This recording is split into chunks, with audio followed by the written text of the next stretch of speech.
राधे राधे दोस्तों। आज हम विसर्ग संधि का अगला नियम है उसकी बात करेंगे। नियम नंबर 7 है दोस्तों हमारा।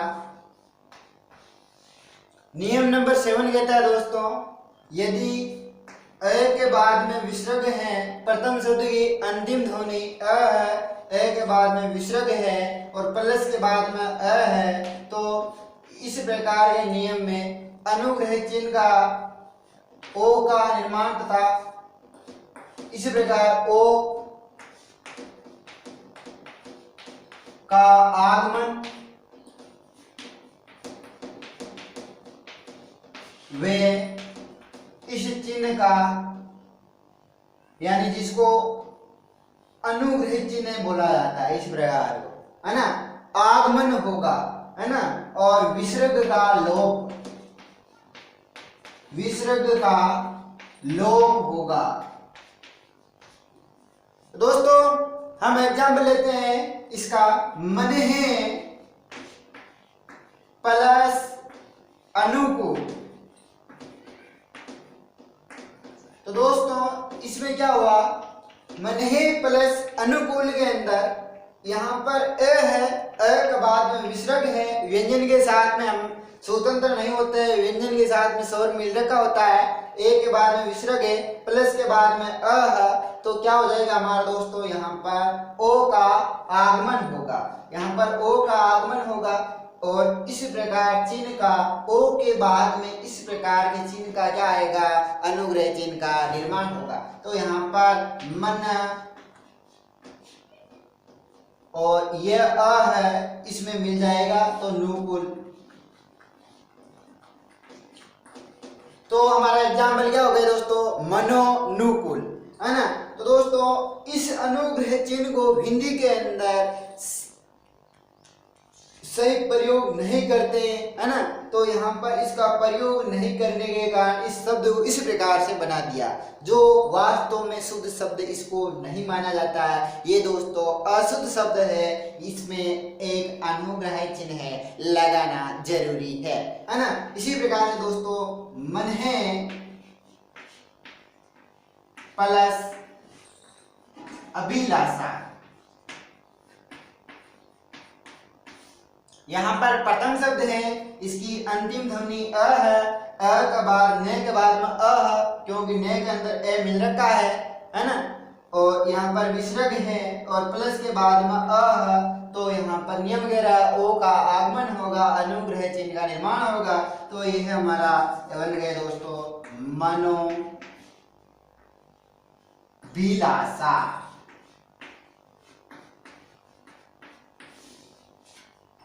इसी प्रकार से एक एग्जाम्पल और लेता हूं, अन्य है प्लस अन्य,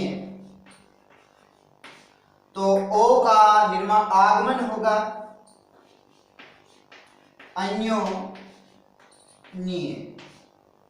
इसी प्रकार से एक एग्जाम्पल और लेता हूं, प्रथमे प्लस अध्याय, यानी प्लस के बाद में क्या होना चाहिए, अ होना चाहिए, मिल रहा है, प्लस से पहले अ विसर्ग है, क्योंकि मैं के साथ में व्यंजन के साथ में ए मिल रखा है, इस कारण से यहाँ पर एग्जाम्पल हो गया प्रथम, और विसर्ग का लोप होते हैं क्या रहेगा, यहाँ पर ओ आ जाएगा और इस प्रकार का चिन्ह और ध्याय।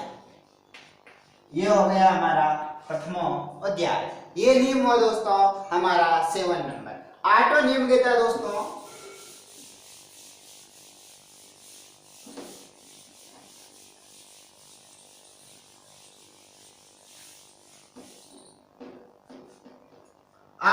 कहता है ई होना चाहिए, ऊ होना चाहिए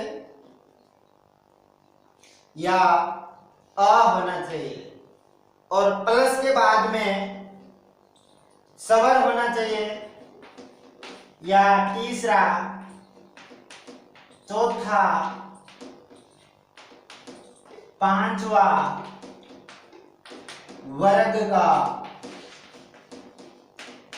कोई भी वर्ण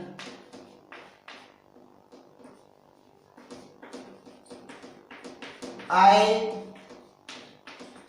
या, य, र, ल, व, ह, आए तो,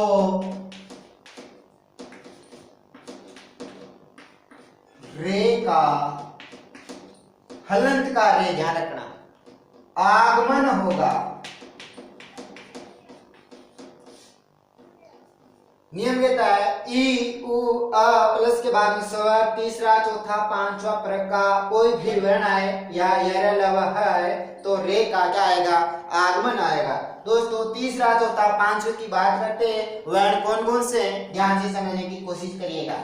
जैसे क, ख, ग, अंग, ह, तो इस ये व्यंजन पहला, दूसरा, तीसरा, चौथा और पांचवा, इनकी बात करें, तीसरा, चौथा और पांचवा, है ना, इनकी बात नहीं करेंगे, है ना। तो घ, घ अंग होना चाहिए, या फिर ज, ज, य होना चाहिए। इसी प्रकार से ट, ड, ढ और अण होना चाहिए। इसी प्रकार से ट, द, ध और न।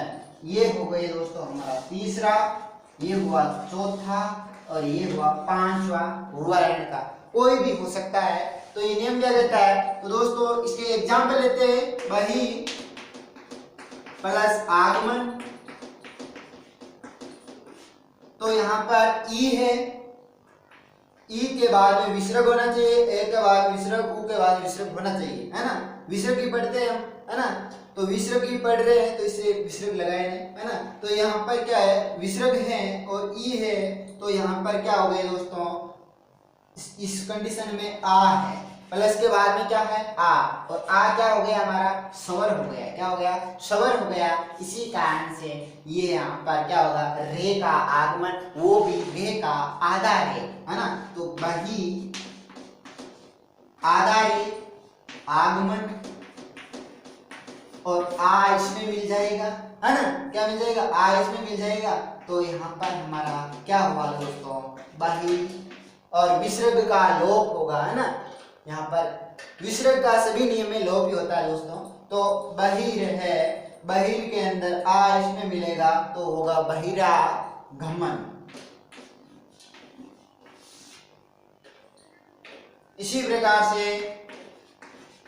बही प्लस रंग, यर, तो रे प्लस के बाद में रे, प्लस के बाद में रे, ठीक है।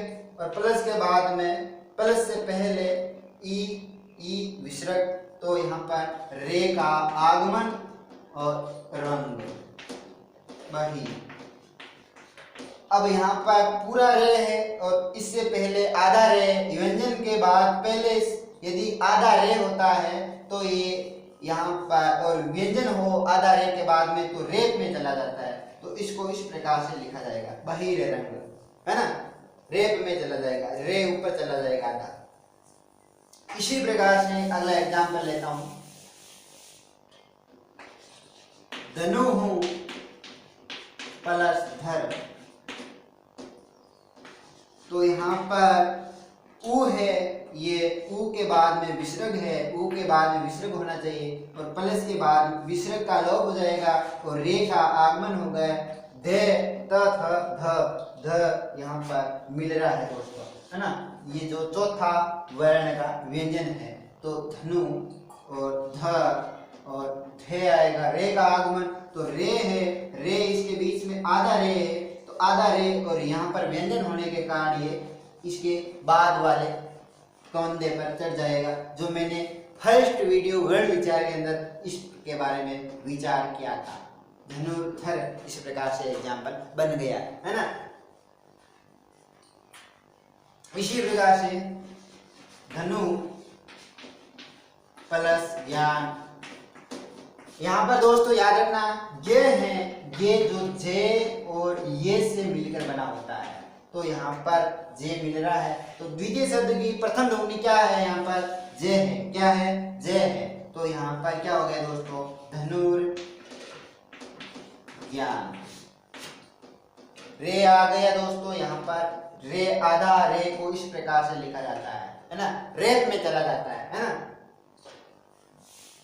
अगले नियम की बात करते हैं।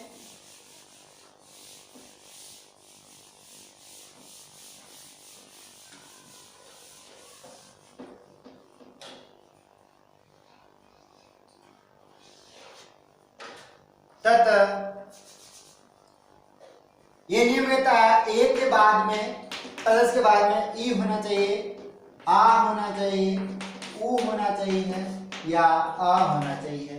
तो इसमें दोस्तों ध्यान रखना, यहाँ पर विसर्ग का लोप होगा, विसर्ग का लोप। और दोस्तों इसमें कोई चेंज नहीं होगा, है ना। तो दोस्तों याद रखना, ये इंपॉर्टेंट नियम है। तो इसका एग्जांपल लेता हूँ, तथा प्लस तो ये दोस्तों यहाँ पर बन गए दोस्तों हमारा तथा। इसका नो चेंजेस होगा, तदेव, तद, तदह प्लस आव। तो यहाँ पर बन गए दोस्तों तदेव, है ना। दोस्तों ये नियम इस प्रकार से है। अगला नियम की बात करते हैं दोस्तों। अगला नियम कहता है दोस्तों, जो वेरी वेरी इंपॉर्टेंट माना जाता है, ये नियम कहता है दोस्तों, नी के बाद में विसर्ग होना चाहिए, इसके बाद में नी के बाद में रे होना चाहिए। तो दोस्तों यहाँ पर विसर्ग का लोप होगा, विसर्ग का लोप, तथा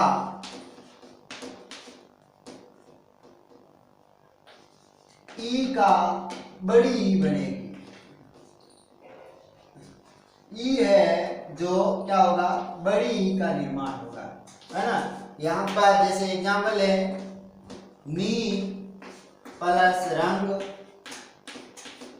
यहाँ प्लस के बाद में रे है, प्लस के बाद में रे है, इससे पहले नी है, इससे पहले नी है ना। तो दोस्त क्या होगा, ई का बड़ी ई बनेगा। तो यहाँ पर नी है, छोटी ई से बड़ी ई रंग। इसी प्रकार से नी प्लस रंध्र, तो इसका हो जाएगा निरंध्र। इसी प्रकार से नी प्लस रौ, तो हो जाएगा हमारा निरो। यहाँ पर ये इंपॉर्टेंट माना जाता है नियम, क्योंकि यहाँ पर संधि विच्छेद के अंदर छोटी ई बनती है और शब्द के अंदर बड़ी ई बनती है ना। इसका नियम विसर्ग का अपवाद पढ़ेंगे। अब विसर्ग के कुछ अपवाद हैं। विसर्ग का अपवाद एकमात्र नियम है जो ये कहता है, ए या आ के बाद में क फ होना चाहिए, नो चेंजेस, यानी इनका बनने वाला शब्द है, इसमें कोई चेंज नहीं होगा, है ना। जैसे ये विसर्ग संधि का अपवाद है दोस्तों, एकमात्र अपवाद है ना। तो जैसे प्रातः प्लस काल, विसर्ग है, विसर्ग के बाद में अ, विसर्ग से पहला अ, इसके बाद में क है, और इसमें नो चेंजिंग होगा, विसर्ग का लोप नहीं होगा। प्रातः काल, विसर्ग का लोप नहीं होगा। रजे प्लस कण, क मिल रहा है, इससे पहले विसर्ग है, अ है, तो यहाँ पर हो गया रजह। कण, विसर्ग का लोप नहीं होगा। इसी प्रकार से अध प्लस पतन, तो यहाँ पर